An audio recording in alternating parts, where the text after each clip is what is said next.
Welcome, curious minds, to another deep dive. Today, we're exploring, well, one of the most chilling events in modern history, Jonestown. You'll likely know the name and the date, November 18th, 1978. It was the day over 900 members of a group called the People's Temple died. A mass murder, really, directed by their leader, Jim Jones, in Jonestown, Guyana. For many people at the time, the news was it was sporadic, shocking, completely bewildering. Most had never even heard of the People's Temple or, frankly, knew where Guyana was on a map. Yeah, and the sheer scale, the suddenness of it all, it left so many questions just hanging there. How did this group of people, many of whom seemed, ordinary, how did they find themselves in such an isolated place, and how did it all end so devastatingly? So our deep dive today, we're going to pull back the curtain on the incredible, unsettling events leading up to that day. We'll look at who Jim Jones actually was, what drew people to the People's Temple in the first place, and crucially, how it morphed from what looked like an idealistic community into something horrifyingly different. Right. Our mission today is to take this stack of sources we've gathered, articles, historical accounts, personal testimonies, and really distill the most important bits of knowledge and insight for you. Think of this as maybe your shortcut to getting informed about a really complex and often misunderstood piece of history. We want you to walk away with those aha moments, seeing the surprising facts, understanding the trajectory without getting buried in all the details. Exactly. We'll trace the origins, starting with Jim Jones's peculiar childhood and his early influences, then through the temple's initial phase, which seemed genuinely progressive, actually, and then track that gradual tightening of control, the isolation in the Guyanese jungle. We'll show you not just what happened, but try to help you understand why it mattered, drawing directly from the source material for context. Okay, let's unpack this. So to really get Jonestown, you have to start with Jim Jones himself, James Warren Jones, born May 13th, 1931, Crete, Indiana. And our sources, they paint this picture of a childhood that was, well, frankly, pretty strange. He was heavily influenced by figures as different as Karl Marx, Stalin, Hitler, and Mahatma Gandhi. Quite a mix. What's really striking is how early he got this intense interest in religion, and specifically its potential power over people. Yes, and it wasn't just books. As a kid, Jones was described as a social outcast, an unusual kid obsessed with death. Apparently, he'd hold funerals for small animals. Chillingly, one source mentions him stabbing a cat to death. His father was an alcoholic, a mystic fortune teller, and an open racist, which actually led to this major conflict with young Jim. His dad refused one of Jim's black friends' entry into their home. That early act of defiance against his father's racism, it sort of hints at a future paradox, doesn't it? It really does. It shows that early, seemingly progressive stance that would, become a public hallmark of the temple, at least. His mother eventually left his father in '48, took Jim to Richmond, Indiana. He graduated high school there. The next year, 1949, he married Marceline, a nurse 4 years older than him. He kept studying Indiana University, then Butler University, got a degree in secondary education in '61. But his studies were interrupted because he started going to meetings of the local Communist Party in Indianapolis. So how did these two tracks, religion and communism, start to merge for him? That's the key question, really. He became a student pastor in 1952 at Somerset Southside Methodist Church. And it was there, according to our sources, he observed that people with money are attracted to faith healing and such services. And these financial resources can be helpful in his goals. That observation, it really highlights his early grasp of leverage, manipulation, even as he was raising money to start his own church. He even tried some pretty unusual ways to fund it, like selling live monkeys door to door, alongside Bibles and encyclopedias, apparently. The entrepreneurial spirit was definitely there. Wow, monkeys. And his initial commitment seemed genuine in his family life, too. He and Marceline adopted several kids from different backgrounds, Korean American, Native American, and later a black child, James Warren Jr., and another son, Tim Jones. They called themselves the Rainbow Family, which, for the time, that was pretty revolutionary. Then in 1956, he launched his own church. It eventually became the People's Temple Christian Church, full gospel, pointedly open to all races. And looking at the context, this early phase of the People's Temple, it really did seem dedicated to social justice. In 1960, the Democratic mayor, Charles Boswell, appointed Jones director of the Human Rights Commission in Indianapolis. Our source notes he started integrating police stations, hospitals, churches, restaurants, real hands-on stuff. He even set up stings, sending black members in to catch places refusing service, then using political pressure to force desegregation. This was significant civil rights work, right, in Indiana during a really turbulent time. That's incredibly impactful work, yeah. But imagine pushing like that, especially then, must have stirred up a lot of anger. Were there consequences? Oh, absolutely. white-owned businesses, civic leaders. Apparently they hated him. There were retaliatory acts, a dead cat thrown into his house, a swastika painted at the church, dynamite thrown in a coal pile at the temple. So yeah, his humanitarian efforts, even with official roles, were met with serious, even violent resistance. This pressure, it seems, eventually led him to leave Indiana. In 1963, Jones moved, just temporarily, to Brazil as a missionary, worked in Rio's slums, and he explored local Brazilian syncretic religions, those faiths that blend different traditions like African spiritual practices with Catholicism. So he was looking for maybe new spiritual angles, perhaps strategic insights too. Precisely. But he came back to the U.S., reportedly felt the guilt of leaving behind the Indiana struggle of civil rights. Huh. When he returned, he relocated the whole operation to California, set up satellite branches of the People's Temple, San Fernando, San Francisco, L.A. This move west was absolutely pivotal. Yeah, this is where his influence just seemed to explode. He got real political traction. He organized his followers to help the poor, the homeless, earned several humanitarian awards in Northern California. Wow. By 71, Jones's family and about 100 original followers settled outside Ukiah. Why? They believed it would protect them from a nuclear holocaust, which, definitely shows an early sign of that isolationist thinking creeping in. It really does. And his political climb just continued. In 1976, Mayor George Moscone appointed him to the San Francisco Housing Authority. That shows how effectively he leveraged his community work and his growing flock. And during this time, Jones soon gained a reputation as a charismatic churchman who claimed to have psychic powers, such as the ability to foretell the future and miraculously heal those who are sick. Right, and this is where it gets deeply unsettling, because those sick people, we now know, were actually perfectly healthy people planted in the audience to dazzle the crowds, to entice them to donate money. What does that tell us about the psychological grip Jones was already building? How did followers square what they saw with what they believed? Well, that early deception, it wasn't just about cash. It was about establishing Jones as, a supernatural authority figure.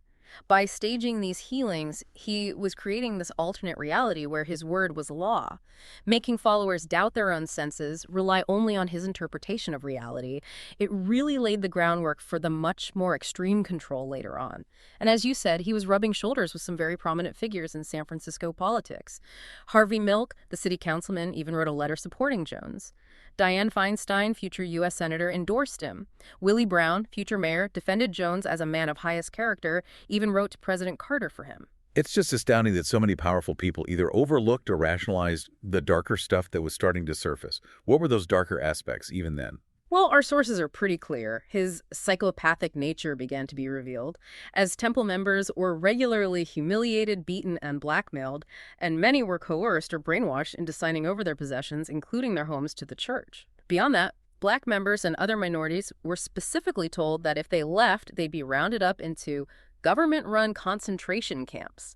The manipulation was becoming profound and terrifying. That's horrifying. And the control, it sounds absolute. Family members were kept apart and encouraged to inform on one another. Reports started surfacing too. Physical abuse, sexual abuse, Jones's dodgy contacts with the Bay Area underworld. This brought the People's Temple under intense scrutiny. IRS, FBI started looking into them. This is when Jones started always wearing dark sunglasses, traveling with bodyguards, feeling the heat from the feds. He made a really drastic move. Yeah. In 1974, knowing federal agents would soon be knocking, he relocated about 1,000 of his maybe 5,000 followers total down to South America. Created what he called a socialist Marxist workers' paradise in Guyana, away from U.S. jurisdiction, U.S. federal interests. And this settlement, of course, was named Jonestown, after himself. That physical isolation was absolutely crucial for maintaining his escalating control. So once they were down there in Guyana, what did that complete isolation actually mean for the followers? What was the reality on the ground like? Well, even before they got there, it came out that Jones had forced all temple members to sign over their wealth, everything, to fund the move. People sold their homes, emptied bank accounts, sold cars, gave every cent to Jones. And once they were in Jonestown, he forbade any contact with the outside world, tried to stop any messages getting out. This severing of ties, financial and social, it was a key step in cementing his power. Just total control. Yeah. I imagine some people must have tried to get away, though. A few disaffected members did manage to escape, and they told their stories. That's what really got the attention of federal agencies, and specifically Congressman Leo Ryan. To fight this growing image problem, Jones even hired PR people to push this narrative of a great conspiracy by intelligence agencies against the temple. But the reality in Jonestown itself was grim. Our sources, including a State Department report, describe members working incredibly long days in the fields. They faced harsh punishments just for questioning Jones's authority.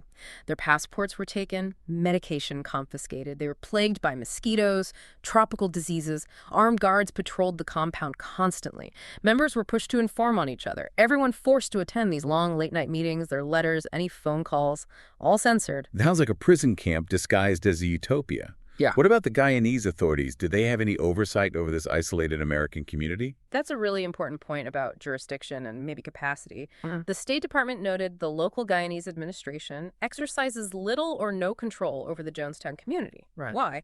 Well, the area was remote and their own government machinery was already overstrained dealing with their own citizens. So basically, they had an understandable disinterest in bothering with this group that seemed self-sufficient. A U.S. Embassy cable from June 78 called Jonestown, a community of American citizens existing as a self-contained and self-governing unit in a foreign land. Jones had found his kingdom, totally unchecked. And inside this isolated empire, Jones himself was just falling apart. Sources confirmed that by this time he was in declining mental health and addicted to drugs. Hmm. He even had his own throne in the main pavilion, compared himself to Lenin and Jesus Christ. He became utterly convinced the government, the media, everyone was out to destroy him. And he started requiring members to participate in these terrifying mock suicide drills in the middle of the night. Yeah, this paranoid state, it really set the stage for the final tragic climax. November 1978, U.S. Congressman Leo Ryan travels to Guyana, a fact-finding mission. He's there specifically to inspect the People's Temple activities, the Jonestown compound itself, to investigate the rumors that some members of the cult were being held against their will, and that some are being subjected to physical and psychological abuse. His arrival was a direct threat to Jones's absolute control. Ryan and his team arrived in Georgetown, the capital, on November 14th, then got to Jonestown on the 17th. Jones even hosted a party for them. Seems surreal now. But the very next day, November 18th, everything just exploded. Several temple members who were desperate to leave, they spoke to Ryan and his group, saw this as their only chance to get out alive. These members got on his delegation's truck to go back with him to the U.S. But Jones wasn't going to just let them walk away. Not that easily. There's a physical attack on Ryan. First, someone assaulted him just for talking to the members who wanted to leave. The delegation left abruptly after that, taking 15 members with them. Other members attacked Ryan again shortly before the truck left, but he escaped unhurt that time. But Jones, following these protocols he'd apparently planned meticulously, he radioed his security team guarding the nearby airstrip. And that's when the horrific attack happened. The truck gets to the airstrip. Jones' security team opens fire, just unleashes on them, gunfire everywhere. Ryan himself was killed. A reporter, a cameraman from NBC, a photographer from the San Francisco Examiner, and one female temple member who was trying to defect. All killed. 11 other people were wounded. Jones knew. He had to know these killings would bring in the military, the police. What happened next was just the ultimate horrifying manifestation of his delusion. This is where those dark preparations, those drills, came into play. Our source states Jones then ordered his security team to dispense the punch they had made on his orders, the one they'd rehearsed drinking many times. This fruit drink, it was laced with cyanide, tranquilizers, sedatives, a lethal cocktail. It was first squirted into the mouths of babies using syringes. Then older children were told they were just drinking Kool-Aid. And finally, the adult members consumed it. Jones himself died of self-inflicted gunshot wound. They found him sitting on his throne. The scale of it. It's almost impossible to wrap your head around. Fewer than 100 members survived. Either they defected that day or happened to be in Georgetown on temple business.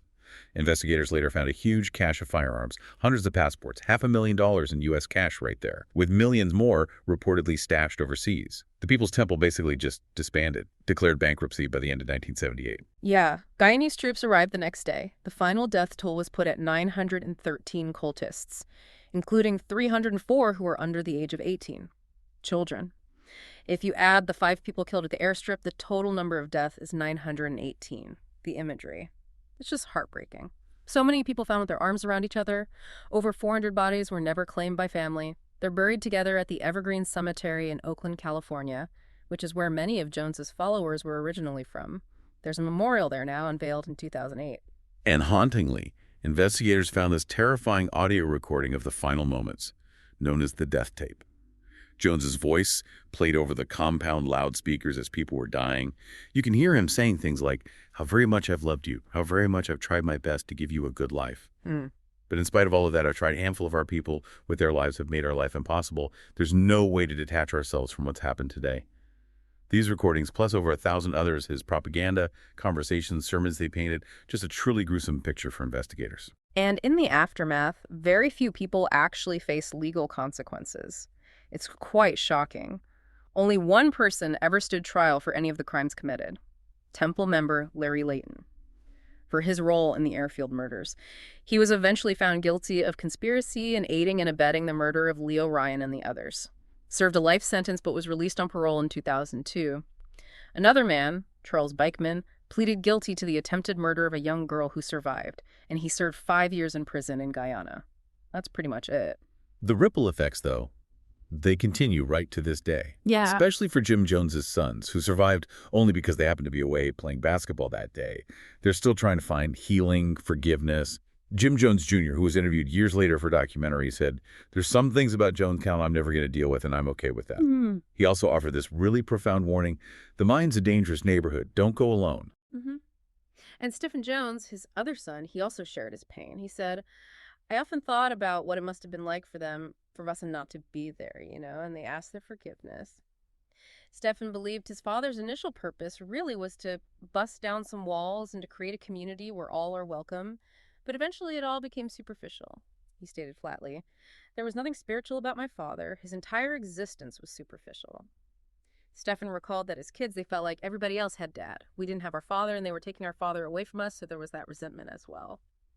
Both sons watched their father become more abusive, addicted to alcohol and drugs, a dangerous mix for what they called a psychotic personality. Stephen observed his father was more an actor than genuine almost always. He was always aware of eyes on him because all that mattered to my father was his perception of other people's perceptions of him. Chilling. So stepping back, looking at the whole picture, the story of Jonestown is just this stark illustration of how leadership, when it gets twisted and manipulated, can lead to such profound, unimaginable tragedy.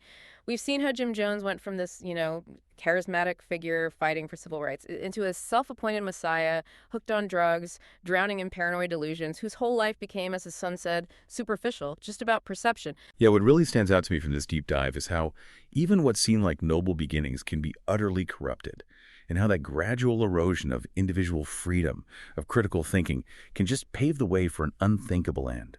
Hearing from Jones's son, still trying to heal decades later, it just underscores how the ripples of events like this keep going.